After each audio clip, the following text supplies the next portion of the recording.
সঠিক নিয়মে কিভাবে একটি ফেসবুক অ্যাকাউন্ট তৈরি করা যায়। আমরা অনেকে আছি এখন পর্যন্ত ফেসবুক অ্যাকাউন্ট খুলতে পারি না। তাদের জন্য মূলত আজকের ভিডিওটি। এই ভিডিওতে আপনাদেরকে দেখাবো কিভাবে মোবাইল ফোনের মাধ্যমে আপনারা সঠিক নিয়মে একটি ফেসবুক অ্যাকাউন্ট তৈরি করবেন। তো চলুন দেরি না করে আজকের ভিডিওটি শুরু করা যাক। এবার আমাদের ফেসবুক অ্যাকাউন্ট খোলার জন্য মোবাইল থেকে প্লে স্টোর ওপেন করতে হবে অ্যান্ড সার্চ বাটনে ক্লিক করে এখানে আমরা সার্চ করব ফেসবুক লিখে। আমাদের ফেসবুকের যে অফিসিয়াল অ্যাপ্লিকেশন রয়েছে এটাকে ইনস্টল করতে হবে, দেন হচ্ছে এখান থেকে আমরা ওপেন করে দেব। অ্যাপটা ওপেন করার পরে আপনাদের সামনে এরকম একটি ইন্টারফেস ওপেন হয়ে যাবে। আপনি চাইলে আপনার যদি কোনো অ্যাকাউন্ট থাকে সেটা আপনি এখানে লগ ইন করতে পারবেন। যেহেতু আমরা নতুন অ্যাকাউন্ট ক্রিয়েট করবো এর জন্য নিচের দিকে দেখতে পাচ্ছেন ক্রিয়েট নিউ অ্যাকাউন্ট বলে একটা লেখা রয়েছে, আমরা এখানে ক্লিক করব। এখান থেকে আমরা গেট স্টার্টেড বাটনে ক্লিক করব। এবার দেখতে পাচ্ছেন হোয়াটস ইউর নেম।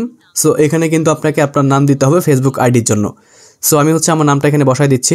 আপনি আপনার যে নামটা দিবেন ফেসবুক আইডির জন্য সেটা আপনি দিয়ে দিবেন। দেওয়ার পর নেক্সট বাটনে ক্লিক করবেন। এবার আপনাকে ডেট অফ বার্থ সিলেক্ট করতে হবে। তো আপনি হচ্ছে আপনার ডেট অফ বার্থটা এখানে সুন্দরভাবে সিলেক্ট করে দেবেন। ডেট অফ বার্থ দেওয়ার পর সেট বাটনে ক্লিক করবেন। এবার আমরা এখান থেকে নেক্সট বাটনে ক্লিক করব। এখান থেকে জেন্ডার সিলেক্ট করতে হবে, আপনি মেল নাকি ফিমেল সেটা সিলেক্ট করবেন। করার পর নেক্সট বাটনে ক্লিক করবেন।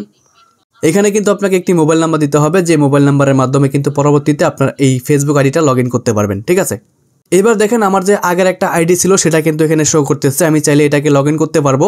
আর আমি যদি সেটা না চাই সেক্ষেত্রে কন্টিনিউ ক্রিয়েট অ্যাকাউন্ট এখানে আমরা ক্লিক করব। যেহেতু নতুন অ্যাকাউন্ট ক্রিয়েট করবো এর জন্য আমরা কন্টিনিউ ক্রিয়েট অ্যাকাউন্ট এখানে ক্লিক করব। এবার আমাদের অ্যাকাউন্টের জন্য একটি 6 সংখ্যার পাসওয়ার্ড দিতে হবে। আপনি চাইলে 8 সংখ্যার পাসওয়ার্ডও দিতে পারেন। অবশ্যই একটি স্ট্রং পাসওয়ার্ড এখানে দিবেন। পাসওয়ার্ডটা দেওয়া হয়ে গেলে নিচের দিকে নেক্সট বাটনে ক্লিক করতে হবে। এইবার দেখেন আমাদের বলতেছে agree to Facebook terms and policies. আমরা এখান থেকে আই অ্যাগ্রি বাটনে ক্লিক করব। তারপরে আপনি যে নাম্বারটা দিয়েছেন সেই নাম্বারে কিন্তু একটি ভেরিফিকেশন কোড পাঠাবে, সেটা আপনি কনফার্ম করে নেবেন। অ্যান্ড আপনাদের সামনে এরকম একটি অপশন চলে আসবে। এবার হচ্ছে আপনি চাইলে এখানে আপনার ফেসবুক আইডির জন্য প্রোফাইল পিকচার দিতে পারবেন। কীভাবে দেবেন, নিচের দিকে দেখতে পাচ্ছেন অ্যাড পিকচার লেখা রয়েছে, আপনি এখানে ক্লিক করবেন। এখানে ক্লিক করার পর আপনি হচ্ছে আপনার গ্যালারি থেকে একটি ফটো এখানে সিলেক্ট করে দেবেন, যে ফটোটা আপনি আপনার আইডির জন্য দিবেন আর কি। সেটা সিলেক্ট করার পর ডান বাটনে ক্লিক করে দেবেন। আমাদের কিন্তু ফেসবুক আইডিটা পুরোপুরি তৈরি হয়ে গেছে, দেখতে পাচ্ছেন ওয়েলকাম জানাচ্ছে। আমরা এখান থেকে নট নাও এখানে ক্লিক করে দেবো অ্যান্ড স্কিপ করে দিচ্ছি। এবার দেখেন বন্ধুরা আমাদের আইডিটা কিন্তু ক্রিয়েট হয়ে গেছে, এমনকি আমাদের সামনে ফেসবুক ওপেন হয়ে গিয়েছে।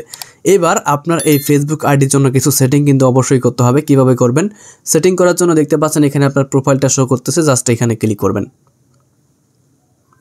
ক্লিক করার পর দেখতে পাচ্ছেন আমাদের নাম অ্যান্ড প্রোফাইল পিকচার কিন্তু এখানে শো করতেছে। সো আপনি চাইলে আপনার এই ফেসবুক আইডির জন্য সব ডিটেলস কিন্তু অ্যাড করতে পারবেন। সেটা কিভাবে করবেন, এডিট পাবলিক ডিটেলস বা এডিট প্রোফাইল এখানে ক্লিক করবেন। এডিট প্রোফাইল এখানে ক্লিক করবেন। এডিট প্রোফাইলে ক্লিক করার পর নিচের দিকে দেখতে পাচ্ছেন আপনি আপনার ফেসবুক আইডির জন্য কভার ফটো দিতে পারবেন এখান থেকে। তারপর বায়ো অ্যাড করতে পারবেন, আপনার সম্পর্কে আপনি এখানে লিখে দেবেন। ঠিক আছে, তারপর নিচের দিকে দেখতে পাচ্ছেন অ্যাড বাটনে ক্লিক করলে আপনি কিন্তু আপনার এখানে আপনার সিটি, তারপর work place, education, home town, relationship সব কিছু কিন্তু অ্যাড করতে পারবেন। আশা করি এগুলো আপনারা নিজেরাই করে নিতে পারবেন। আমি শুধু আপনাদেরকে দেখাচ্ছি কীভাবে ফেসবুক আইডি সঠিকভাবে আপনারা ক্রিয়েট করবেন। সো এখন কিন্তু আপনার ফেসবুক আইডিটা সম্পূর্ণ সঠিকভাবে ক্রিয়েট হয়ে গিয়েছে। এখন আপনি চাইলে আপনার ফেসবুক আইডির জন্য যে কোনো ফটো বা যে কোনো ডিটেলস আপনি এখানে অ্যাড করে নেবেন। সো বন্ধুরা যদি কোনো প্রশ্ন থাকে কমেন্ট করবেন, আর দেখা হচ্ছে নতুন কোনো ভিডিওতে। ভালো থাকবেন, সুস্থ থাকবেন, আল্লাহ হাফেজ।